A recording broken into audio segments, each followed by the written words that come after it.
Welcome to the Bill Idaho podcast. My name is Trey Langford, and today the temperatures are rising, which makes it a good topic for HVAC. HVAC. Today we got with us Canyon Ashley from Ashley Heating and Water, and we're going to have a great interview with him today. We're going to talk about the temperatures rising, but I wanted to bring... Trey, did you tell him to wear red today? I did not tell him to wear red today. We got red, blue, and this is blue, and there's no plaid. No plaid today. No plaid on this show today. We usually do have plaid on the podcast. It seems like it's a thing. So Canyon, welcome to the podcast today. We wanted to say thank you very, very much for being here. How long has Ashley Heating and Air been around?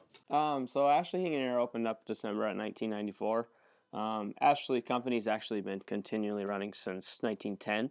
So my great grandpa Arthur Ashley started Ashley Sign Company. Here in the Treasure Valley? Right in the Treasure Valley. Yep. So we've had some roots in Idaho, Boise Valley here for a long time.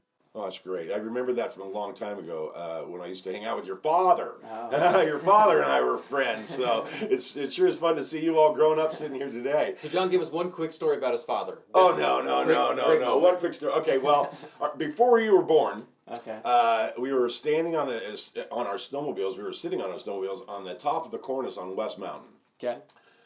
Big cornice, and we were all standing over it, awing and kind of just looking over it and going, "No, I mean, how would you even go off that?" And then we hear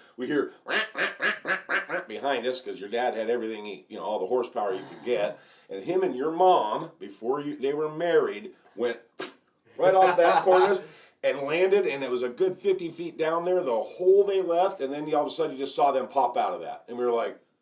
This is two snowmobiles, or his mom's on the back? Mom's on the back of the same snowmobile. And I was like, they're going to get married one day, and they're going to be, together? No. But they did. That's just history. That's a pretty crazy story there. Well, tell us some more about Ashley Heating and Air. Heating water. Yeah. Air and water. Yes, sir. Yeah. Goodness. Yeah, so we used to be just Ashley Heating and Air Conditioning. Yeah. We actually rebranded a little bit to be Ashley Heating Air and Water. So we do water softening, water purification, RO systems for drinking water, but mostly the heating and air side. Yeah. Tell me just briefly about water. What's the most popular service you offer for water?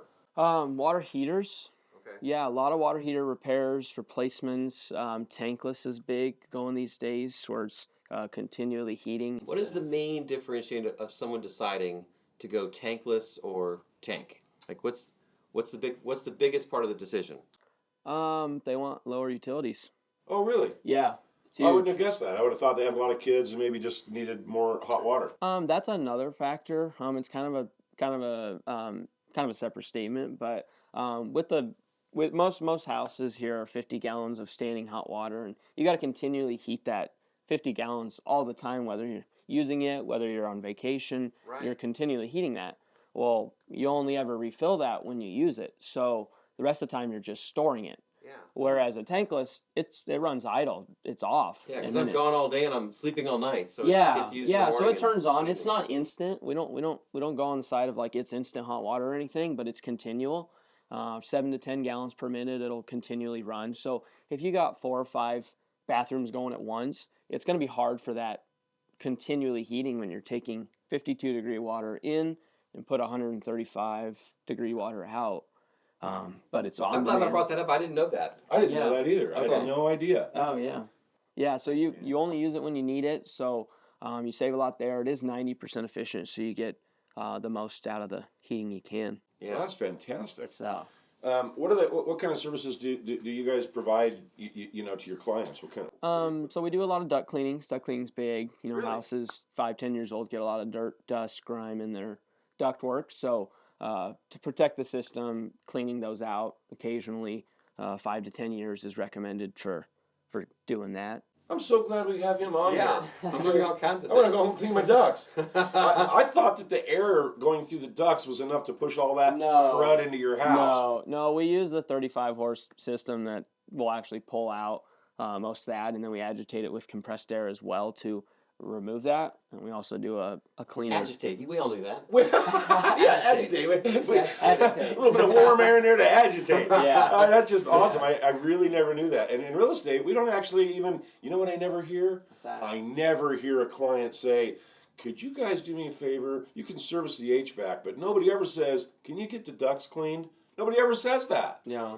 So you think that's about every 10 years or so? Yeah, we recommend 5 to 10 years. A lot of new homes have a lot of Loaded with- construction, Yeah, all Right. that so we dust. do some of those as well. Let's talk about new construction real Okay. quickly. Yes, sir. How much new construction do you do? About 5%. 5%. 5% right now. But that's what you've been, since you've been coming up in your dad's world or in your dad's business world, it's becoming your, you know, Yeah. your world now. You're pushing for that a little bit more now. Is A that little something bit, you're yeah, pushing for? yeah. It really helps us when there's always a fall off certain times of months. You know, when the demand's not 100-degree weather, Right. your phones aren't ringing 160 calls a day. So, you know, that helps pick up some of that time and get your systems in there Currently, long term. do you do a lot of custom homes or semi-custom homes or production homes, or what's your niche so far? Mostly custom homes, referral driven custom homes. We don't do we haven't really had a builder that we do a bunch of cookie cutter homes. Right. Yeah. We do customs. And I don't see you in that cookie cutter situation. Are you not in that Yeah, cookie cutter yeah. situation? We're not competitive in that market. Ours are more of a luxury product. So You know, I thought of something. It was like last night, right? And I'm like, you know, there is like 1 million people out there that are going to watch this video. Yeah. How many of them really know what HVAC stands for? Could you break us down? Yeah, Does some, yeah. What does it So even stand for? HVAC's kind of a slang term. So we use it in the trade, but heating, ventilation, and air conditioning. Heating, ventilation, and air conditioning. I'm going to Yes. tap my foot 3 times There you to go. say that. Okay. So yeah, now I'll always remember. Yeah. And on the maintenance side, you were talking about the ducts being every 5 to 10 years is what you suggest. Yeah. What do you suggest for just your standard HVAC system for maintenance? Good question. Usually one annual maintenance per system. So once for the furnace, once for the air conditioner. We do a maintenance plan where anyone on our program gets 15% off all repairs, parts. They don't pay any after hours fees if we're after hours over the weekend. And then we do a 2 visit tune up per year. So that's a membership per year. You join Yeah. that membership, Yep. you pay per Yep. year. Yeah, we just do it yearly. You keep it simple. 1 year, and we do the 2 visits, and their systems last. So let's focus on that for a second. What should people know about making sure their system lasts long and saving money? Let's focus on saving money too. Okay. Yeah. That's what I want to save money. Right? What should people know about making their system last? So maintenance is the biggest one. Having your air conditioner and your furnace both tuned up, because people don't always know your furnace has a blower in it that runs the air through the house. Right. So that works for the air conditioning and the furnace side as well. So that's kind of big to do both. And also, you don't really want your heater to go out when it's Christmas Eve. Yep. But they don't maintain those at the same time. So at my house, they come and they'll do the HVAC system, the heater, Okay. and they'll do that coming into like say winter, like October or something like that. Yep. And then do the air conditioning part of that come like May. Does that sound Yes. similar to what you're? For sure. Yep. That's kind of when the demand falls off. So that's a great time to get in and get it done. And I don't ever touch my system. Is there anything I should be doing to my system? Change a filter. Change the filter. Okay, I do that. Change I'm your not filter. religious about it, but I do that. And use the Yeah. 4-inch filter, right? That's preferred. Yeah, you'll get the most out of the air. Very cool. All right. Very nice. that. What's I know the listeners are going to be like, they're all tech. I mean, we've actually purchased AI. I'm 61 years old and we purchased AI. It's crazy. Okay. What for in your guys' world? What's the newest tech? What's the Yeah. newest tech trends? Oh, well, they're always developing. New refrigerants coming out here in the next year or two, so we're kind of getting prepared for that. Heat pumps are big. Back in the day, the heat pump technology wasn't there. They've rebranded that. They've done the technology. Yeah, it's getting huge. So heat pumps are the most efficient to go with now. Why? So Jinx. Yeah. so the heat pump's actually just transferring the air. It never has to create heat or create cooling. You're just transferring, say in the winter, it works just like an air conditioner, but in reverse cycle. So it uses the same refrigerant that your air conditioner is using all summer. It just reverses that and runs it backwards. So it takes the air from outside. There's always a little bit of heat still in the cold air. It removes that heat from outside and disperses it inside. So it just transfers it. So how come people aren't running to heat pumps? Well, they are now. Are they really? Yeah. Yep. It's getting big, and the government throws a lot of tax credits out for heat pumps, going to heat pumps, Really? and they're efficient, and so it's kind of a win-win. I'll be darned. That's what we all have at our house. What products do you sell that are in that zone, or that who manufactures that? Train. Train. Okay. Yep. Do they have I mean, is the life expectancy on an HVAC system any different than a heat pump system? Not really. No, it's very similar. Obviously, you're going to be using more of your air conditioner, which is now your heat pump, more. But you still are going to get your 20-year lifespan with our products. Tell me about thermostats. Yes. So we talked off camera beforehand, but you actually recommend what for a thermostat system? So Train builds a few different thermostats. They have a 1050 thermostat, which is a model. They have a new one out called a 360. They're going to do they're all going to be Wi-Fi, so you can all connect in remote from your phone. That's getting huge. Very nice when you're out of town. Yeah. You don't want to run your air conditioner all 4th of July weekend when you're out of town, but you can turn it on before you get home and have it nice and cool. And I was surprised to hear you say it seems like the most popular product I'm familiar with is Nest, but you're actually like a friend of Honeywell and Train. Yeah. So Train and Honeywell are kind of both of our main sellers. Honeywell's been top rated for a long time, and Train's been right there top rated with Consumer Reports as well. Right. The cool thing about the Train is they got a diagnostic feature that actually lets us monitor their system remotely. Oh. So if anything, nice. if they ever throw an error code or anything on their system and says it's going through a fault, it'll send us an email and say, hey, Miss Jones is having a problem with her furnace. You may go check it out. Who'd have Miss ever Jones. thought? Who'd ever Yeah. thought something like that would hit the market? Yeah. Poor Miss The Jones. service person would know Yeah. what's going on in the client's home. Yeah, That's It crazy. just helps speed up the process. We can get them on the schedule before they're having problems. Or they're down. Exactly. And calling you in August like, please come save me. Exactly. Yes. Speaking of that, I know that everybody's thinking what I'm thinking. I know they are. There's somebody else. You just don't want to say it. But here we go. I leave my house constantly, and it get 105 degrees. It could be 98 degrees outside, and then I can come back and I. Yeah. How do you mess with the thermostat to keep it decent and save money? Because I leave my house and I leave it at 70 or 72, so when I come home it's cool. Yeah. But I know that my air conditioner just ran all day hard. Yeah. What's the best thing to do with your thermostat? Set a schedule. Have a computerized one that you actually can set a schedule. So there's thermostats you can buy these days that don't have that, but we won't offer them. Every thermostat we're going to provide is going to have programming. So you can actually set it back. Say if you want it to be 80 when you're gone, set it to 80 when you're gone. And then an hour or two before you get home, I would get it coming down to temp. Usually it's harder to get air conditioners to cool than heaters to heat. And that mechanism of utilizing it Yeah. that way actually is a little bit more efficient. Yeah, it can be hard to hold temperature when you're gone and it's 100-degree weather. It can be a little hard to get it back down to temp by the time you need it.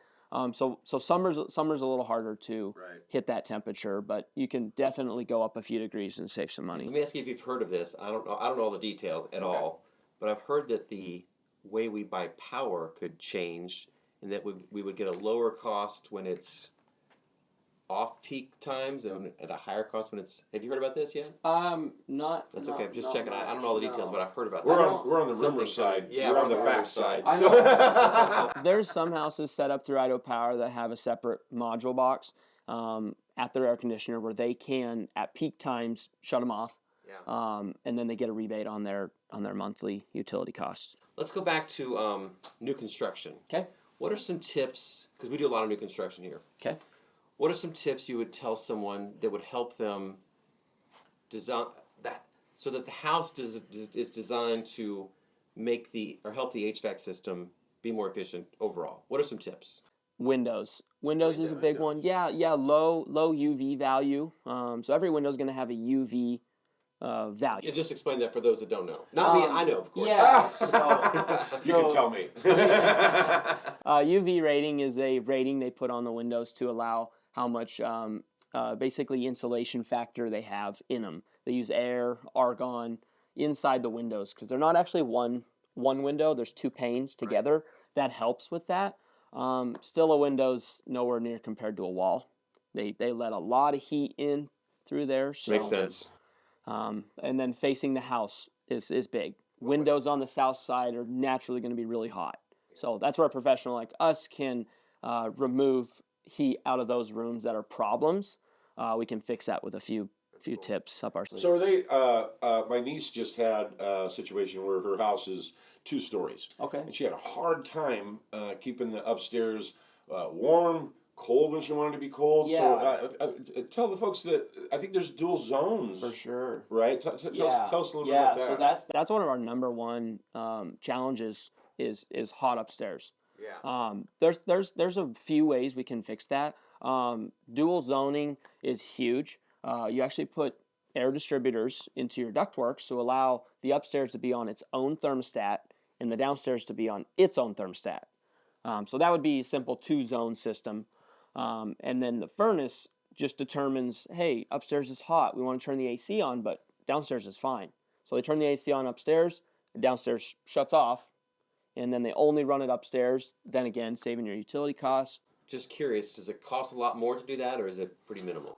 It's a little more investment Nothing crazy. to do that. The better way, my favorite way to do that is with a ductless upstairs. Oh, ductless, right? Yeah, That's what they had to do with system. my nieces. They went with a ductless separate system. Yeah. Good. So good. explain ductless system. So ductless is, since we're talking about new technology, ductless is getting huge. They are almost all heat pumps.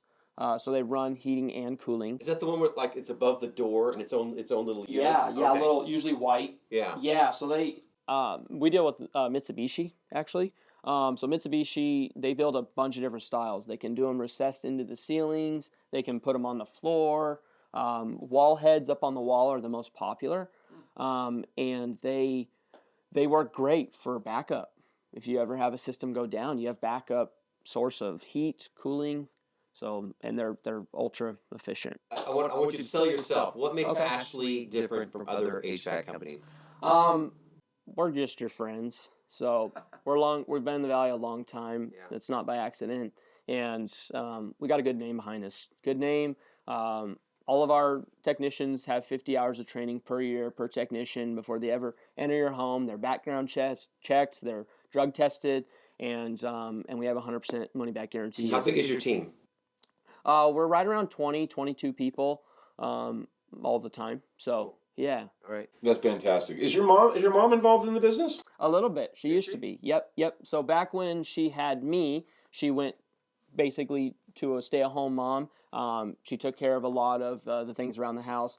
She went back to work when I got old enough to support myself. So she worked in the business a little bit as well. So this is one sharp cookie we've got Yeah. here for a young man. I'm looking forward to you asking him the one question. Yeah. Here's my final question. We didn't prep you for this, so hang on. No. You manage a team of how many? 22. 22. What is something you've learned over the past period of time about working with people in business? Working with people in business. Yeah. Take your time. This is important. It's important. It's Okay. a good question. You restate the What have question. you then? learned? Yeah. What have you learned? I don't manage them yet. That's okay. So You're in charge. I'm not in charge. You're partly in charge. I'm What working. have you learned from your No. father then about leading a group of people? He's just I don't know. He's fair. He's very fair. He's truthful. He's very truthful. So Very. it's not always the sugar-coated lie that everyone wants. So he's honest with you. He's fair with you, and I don't know. That's enough. That's a tough one. That's enough. It's That's a tough one. I mean, important. it's like a Honest huge and fair. picture. Yeah, honest, fair, take it well. And in a business, it's people oriented, Yeah. and sometimes big dollar price tags. Like, Yeah, it's a large investment. It really is. All right. So Well, we make it affordable. We absolutely loved having you here today on the Build Thank Idaho you. podcast. We want to say thank you very, very much for being here, Canyon. You make sure you tell your dad and your mom that John Miniger and Trey said hi. Okay. We know they couldn't be here today, but we want to thank everybody that followed us on the podcast today. We want to, don't forget, like, follow, and share, and hit that subscribe button, please.